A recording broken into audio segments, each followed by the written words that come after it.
साथियों, आज भारतीय विद्यार्थी मोर्चा इस राष्ट्रव्यापी विद्यार्थियों के संगठन के माध्यम से पूरे भारत भर में 550 जिला में जिलाधिकारी के माध्यम से हर एक राज्य सरकार को ये निवेदन दिया जा रहा है, ये ज्ञापन लेटर दिया जा रहा है।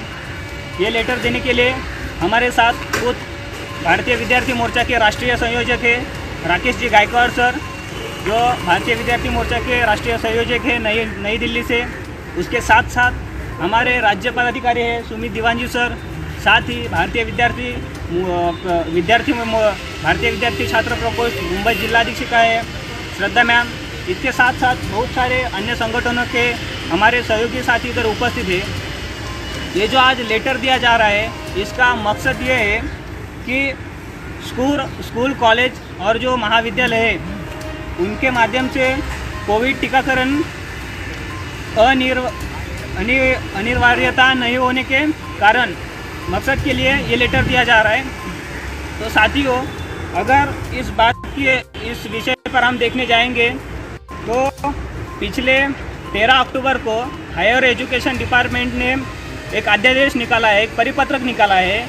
उसमें उन लोगों ने ये मेंशन किया है कि अभी स्कूल और कॉलेज 20 तारीख से चालू होने वाले हैं। तो ये स्कूल में जाने के लिए जो बच्चे हैं उन बच्चों को दो टीकाकरण लेने के लिए कंपलसरी किया गया है। तो इसके विरोध में भारतीय विद्यार्थी मोर्चा राष्ट्रीय स्तर पर विरोध व्यक्त कर रहा है। इसके चलते हमने परसों ट्विटर ट्रेंड चलाया और उसके चलते कल न्यूज़ में मुख्यमंत्री साहब बोल रहे हैं कि ये जो भारतीय विद्यार्थी मोर्चा उसके साथ साथ जो अन्य संगठन है उसके माध्यम से मेरे ऊपर टीका की जा रही है। टीका क्या की जा रही है कि मैं संविधान का उल्लंघन कर रहा हूँ। तो साथियों, उसके साथ साथ मुख्यमंत्री साहब कह रहे हैं कि ये जो महाराष्ट्र की सरकार है, महाराष्ट्र की जो प्रजा है उसकी मुझे चिंता है और चिंता होने के कारण मैं इस टीकाकरण को सख्ती कर रहा हूँ। तो हमारी भारतीय विद्यार्थी मोर्चा की मांग इतनी है, आपसे सवाल इतना ही है कि अगर सच में हम लोगों की आपको चिंता होती तो स्वप्निल लोनकर नाम का लड़का आत्महत्या नहीं करता। अगर सच में आपको इतनी चिंता होती तो जो 3000 यूपीएससी की एमपीएससी की ये परीक्षा पेंडिंग पड़ी है उसको अभी तक आपने भरा नहीं है। उसके साथ साथ में जब आरटीआई डाला गया तब 2 लाख पद जो है महाराष्ट्र शासन के रिक्त है वो अभी तक आपने भरा नहीं गया है। तो इसके माध्यम से आज ये सबसे महत्वपूर्ण मुद्दा लेकर जो विद्यार्थियों के ऊपर अन्याय हो रहा है और जो भारतीय संविधान के माध्यम से हमें मूलभूत विरोध में आज ये निवेदन दिया जा रहा है। तो इस निवेदन के बारे में हमारे जो राष्ट्रीय संयोजक है भारतीय विद्यार्थी मोर्चा के राकेश जी गायकवाड़ सर इस बारे में अपनी बात रखेंगे।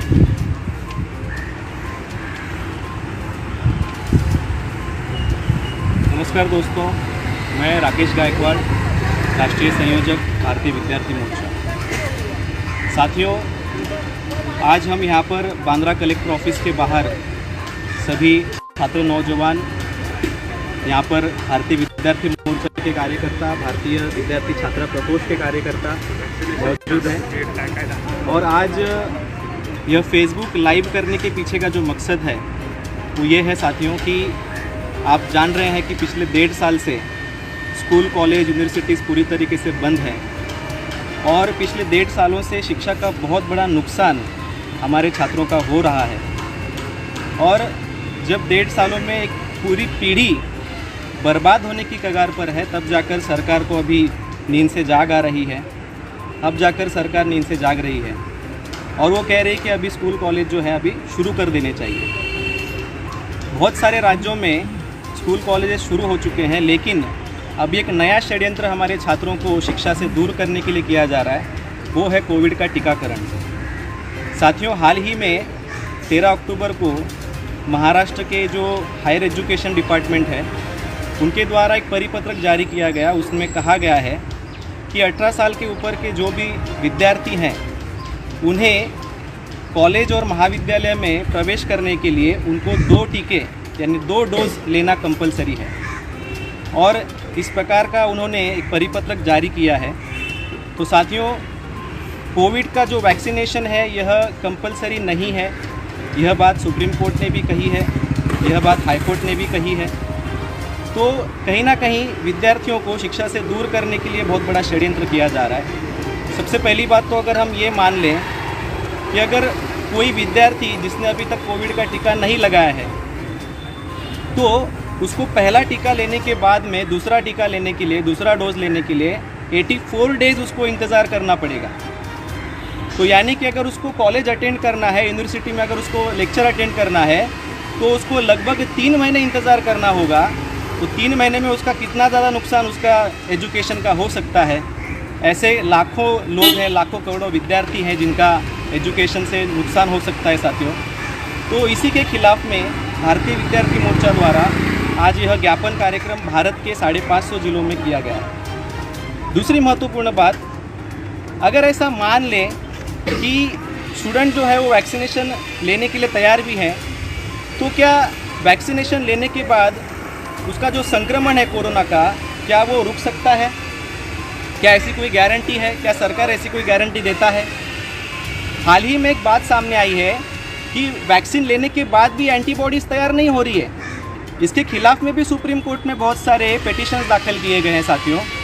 और जो वैक्सीन बनाने वाला है, सीरम इंस्टीट्यूट का जो मालिक है अदर पूनावाला, उसने वैक्सीन बनाने से पहले ही सरकार से मांग की थी कि मुझे प्रोटेक्शन दिया जाए। तो ये क्या है? अगर वो प्रोटेक्शन की मांग कर रहा है, इसका मतलब उसको उसके वैक्सीन पे भरोसा नहीं है। दूसरी बात, वैक्सीन लॉन्च होने के बाद में वो सीधा यूरोप भाग गया। तो ये काफ़ी सारी बातें हैं जो संदेहजनक है। एंटीबॉडीज़ तैयार नहीं हो रही है, सरकार इसके लिए कोई भी गारंटी नहीं ले रही है। सुप्रीम कोर्ट खुद कहता है कि वैक्सीन से संक्रमण होने की, रुकने की कोई गारंटी नहीं है। तो सुप्रीम कोर्ट ये मान रहा है कि भाई वैक्सीन के लिए कंपल्शन करना ज़रूरी नहीं है क्योंकि वैक्सीन कोई सुझाव नहीं है। मेघालय हाई कोर्ट का मानना है कि वैक्सीनेशन के लिए कंपल्शन करना यह कलम 19(1)(g) के खिलाफ में है, यानी हमारे मूलभूत अधिकार के खिलाफ में है, यानी असंवैधानिक है। तो सुप्रीम कोर्ट वैक्सीनेशन के कंपल्शन के खिलाफ में है, हाई कोर्ट वैक्सीनेशन के कंपल्शन के खिलाफ में है। तो जो सरकार है, सरकारें हमारे ऊपर क्यों दबाव बना रही है? तो इन सरकारों के खिलाफ में क्यों ना हम कंटेम्प्ट ऑफ कोर्ट दाखिल करें, रिट पिटीशन सुप्रीम कोर्ट में दाखिल करें। तो साथियों, इस प्रकार से संविधान का मौलिक अधिकारों का उल्लंघन किया जा रहा है। कलम 14 का उल्लंघन किया जा रहा है। राइट टू एजुकेशन कलम 21 का उल्लंघन किया जा रहा है। कलम 19(1)(g) का उल्लंघन किया जा रहा है। तो ये सारी बातें जो है संविधान के खिलाफ में चल रही हैं और साथियों, जिससे हमारे विद्यार्थियों का बहुत बड़ा नुकसान हो सकता है साथियों।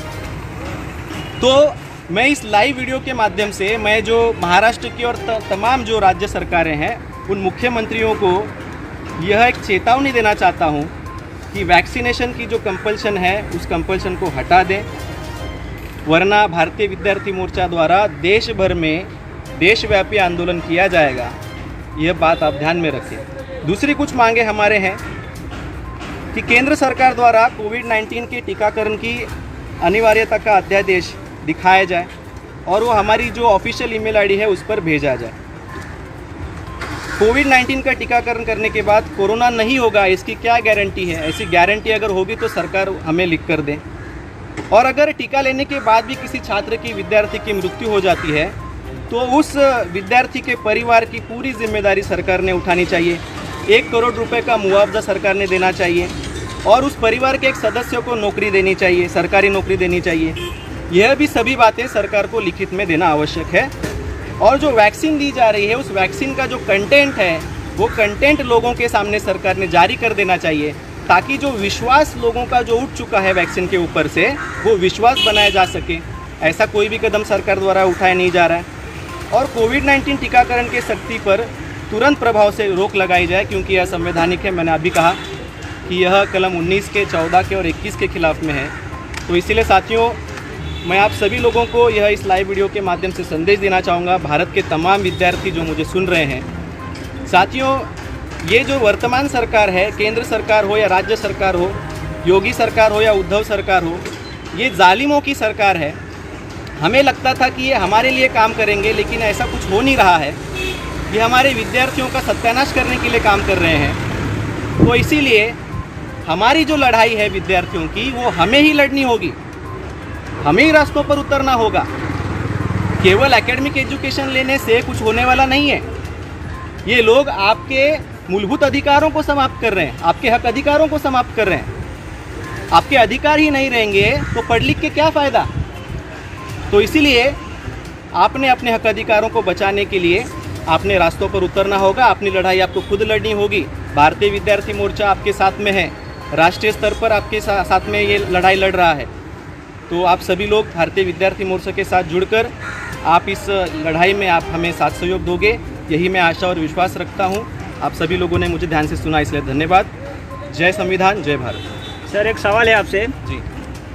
अभी जो भारत के सभी तमाम विद्यार्थी आपकी तरफ देख रहे हैं जी, एक आशा की नई उम्मीद की तरह से देख रहे हैं भारतीय विद्यार्थी मोर्चा की तरफ से, तो मेरा आपसे ये सवाल है कि जो अभी आपने बात रखी है कि ये टीकाकरण के विरोध में, तो सरकार की इसके ऊपर स्टेटमेंट आने तक जो नए अपने विद्यार्थी हैं उन लोगों ने वैक्सीन लेनी है कि नहीं लेनी है? देखो, वैक्सीन लेना ना लेना वो हर एक की चॉइस है। हम किसी को कह नहीं सकते कि लेना चाहिए, यह भी नहीं कह सकते कि नहीं लेना चाहिए। वो हर एक की चॉइस है और ये अधिकार संविधान ने उनको दिया है। ये राइट टू चॉइस जो है, ये कलम 19 में लिखा गया है, वो संविधान ने उनको अधिकार दिया है। तो मैं कौन होता हूँ बोलने वाला कि आप लेनी चाहिए कि नहीं लेनी चाहिए? ये हर एक का व्यक्तिगत निजी मामला है, तो उसने खुद डिसाइड करना चाहिए। हमारा जो विरोध है वो वैक्सीनेशन को नहीं है, बाकी वैक्सीनेशन के कंपल्शन को है, जो कि असंवैधानिक है। और हमारे होते हुए भारत में संविधान के विरोध में जाकर कोई भी कानून हम बनने नहीं देंगे। ठीक है, धन्यवाद। सभी उपस्थित साथियों का, मान्यवरों का धन्यवाद। हमारा ये प्रयास आपको कैसा लगा बताना ना भूलें। हमारे चैनल जनहित 24 न्यूज़ को लाइक करें, सब्सक्राइब करें और बेल आइकन दबाना ना भूलें। धन्यवाद।